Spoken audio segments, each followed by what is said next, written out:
تو آج ہم بات کر رہے ہیں ایک ایسے شو کی جس نے پوری دنیا میں جیسے تہلکہ مچا دیا تھا، لا کاسا دے پاپیل۔ جی ہاں، جسے ہم سب منی ہائسٹ کے نام سے زیادہ جانتے ہیں۔ بالکل، اور یہ صرف کوئی عام چوری چکاری کی کہانی نہیں تھی، اس میں کچھ گہرائی تھی۔ یقیناً ہمارے پاس جو تفصیلی جائزہ ہے نا منی ہائسٹ، کرداروں، موضوعات اور کہانی کا مکمل جائزہ وہ یہی بتاتا ہے۔ اچھا، تو آج ہم اسی پر بات کریں گے کہ آخر اس شو میں ایسی کیا خاص بات تھی جس نے اسے اتنا بڑا ہٹ بنا دیا۔ کہانی تو شاید سب کو یاد ہی ہوگی، ایک بہت ہی ذہین پراسرار سا کردار ہے پروفیسر۔ ہاں، سرجیو مارکینا۔ جی، اور وہ 8 لوگوں کی ایک ٹیم بناتا ہے۔ بالکل، اسپین کی تاریخ کی سب سے بڑی ڈکیتیاں کرنے کے لیے، پہلے رائل منٹ پٹ، پھر بینک آف اسپین۔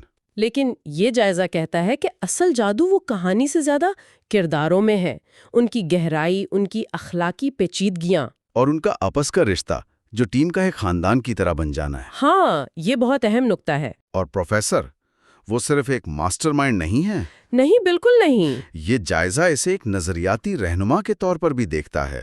اس کا مقصد صرف پیسہ لوٹنا نہیں ہے۔ وہ سسٹم کو چیلنج کر رہا ہے۔ جی ہاں، وہ اسے ایک تحریک سمجھتا ہے۔ وہ اپنی ٹیم کو صرف مہرے نہیں سمجھتا، بلکہ ساتھ ہی ایک مقصد کے لیے لڑنے والے۔ بالکل اور یہ ٹیم بھی، مطلب کوئی عام مجرموں کا گروہ نہیں لگتا۔ نہیں، وہ جو بنایا گیا خاندان والا تصور ہے نا، وہ بہت مضبوط ہے۔ خاص طور پہ کچھ کردار جیسے نائروبی۔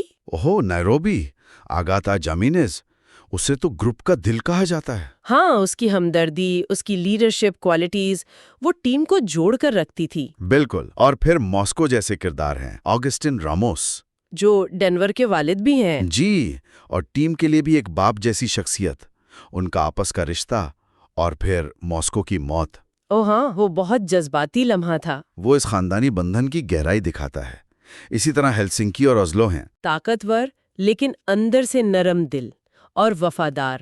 ہاں، یہ تعلقات جو اتنے شدید حالات میں بنتے ہیں، وہ شاید کبھی کبھی خونی رشتوں سے بھی زیادہ مضبوط دکھائے گئے ہیں۔ اچھا، یہ جائزہ کرداروں کو تھیم سے بھی جوڑتا ہے، جیسے بغاوت کا تھیم۔ جی، وہ بہت مرکزی ہے۔ ٹوکیو یعنی سیلین اولیویرا جو کہانی سناتی بھی ہے۔ ہاں، وہ تو جیسے بغاوت کی علامت ہے، جذباتی، غیر متوقع۔ بالکل، اور یہ بغاوت صرف کرداروں میں نہیں ہے، وہ ڈالی ماسک۔ ہاں، وہ تو آئیکونک بن گئے۔ جی، وہ سیلوڈور ڈالی کے ماسک، وہ یہاں نظام کے خلاف مزاحمت کی ایک بہت طاقتور علامت بن جاتے ہیں۔ اور وہ سرخ جم سوٹ بھی۔ ہاں، وہ بھی اسی اجتماعی بغاوت کا حصہ ہیں۔ اور دلچسپ بات یہ ہے کہ یہ علامتیں شو سے نکل کر حقیقی دنیا کے احتجاجوں میں بھی استعمال ہوئی۔ اچھا، میوزک کا بھی ذکر ہے اس جائزے میں، خاص طور پر بیلا چاؤ۔ او ہاں، بیلا چاؤ، یہ صرف ایک گانا نہیں ہے۔ کیا مطلب؟ یہ اصل میں ایک پرانا اطالوی اینٹی فیشسٹ لوک گیت ہے۔ اچھا، مزاحمت کے تھیم کو اور گہرا کرتا ہے۔ واہ، یہ تو واقعی گہری بات ہے۔ جی، یہ صرف بیک گراؤنڈ میوزک نہیں، کہانی کا حصہ ہے۔ کہانی میں اخلاقیات کا پیمانہ بھی بڑا دھندلا سا ہے، جیسے برلن کا کردار۔ آندریس دیفوگلوسا، پروفیسر کا بھائی۔ ہاں، بہت کرشماتی، لیکن ساتھ ہی کافی بے رحم بھی۔ بالکل، لیکن پھر آخر میں اس کی قربانی وہ اسے ایک بہت پیچیدہ کردار بنا دیتی ہے۔ ہیرو یا ولن کہنا مشکل ہے۔ یہی اخلاقی ابہام شاید شو کی جان ہے۔ جیسے انسپیکٹر رکیل موریلو، جو بعد میں لزبن بن جاتی ہے۔ ہاں، وہ قانون کی نمائندہ ہے، لیکن پروفیسر کی محبت میں گرفتار ہو کر ٹیم میں شامل ہو جاتی ہے۔ اور مونیکا گیزٹم بے دے، اسٹاک ہوم، یرغمالی سے ٹیم ممبر تک کا سفر۔ جی، یہ کردار سوال اٹھاتے ہیں کہ صحیح کیا ہے، غلط کیا ہے، اور یہ فیصلہ کون کرے گا۔ دوسری طرف آرتورو رومان جیسے کردار بھی ہیں۔ اوہ، آرتورو، وہ تو شاید خود غرضی اور بزدلی کی مثال ہے، ٹیم کے اتحاد کے بالکل الٹ۔ ہاں، اور پھر انسپیکٹر ایلیسیا سیرا۔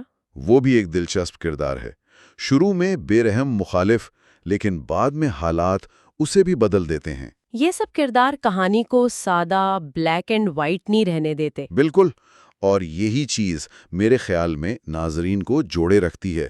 جائزے کے مطابق بھی شو کی کامیابی صرف تیز کہانی یا سسپنس کی وجہ سے نہیں ہے، بلکہ ان کرداروں کی وجہ سے ہے۔ جی ہاں، یہ گہرے نامکمل کردار جن سے لوگ جذباتی طور پر جڑ جاتے ہیں، ان کی کمزوریاں، ان کی محبتیں، ان کی قربانیاں، یہ سب مل کر کہانی کو یادگار بناتے ہیں۔ بالکل، تو خلاصہ یہ ہوا کہ منی ہائسٹ صرف ایک بہت ہوشیاری سے کی گئی ڈکیتی کی کہانی نہیں ہے۔ نہیں، یہ اس سے کہیں زیادہ ہے۔ یہ خاندان، وفاداری، مزاحمت، نظام پر سوالات اور اخلاقیات کے مشکل مسئلوں پر ایک گہرا تبصرہ ہے۔ جو بہت ہی دلچسپ اور پیچیدہ کرداروں کے ذریعے پیش کیا گیا ہے۔ صحیح۔ اور آخر میں وہ جائزہ ایک بہت اہم نقطہ اٹھاتا ہے سوچنے کے لیے، وہ کیا؟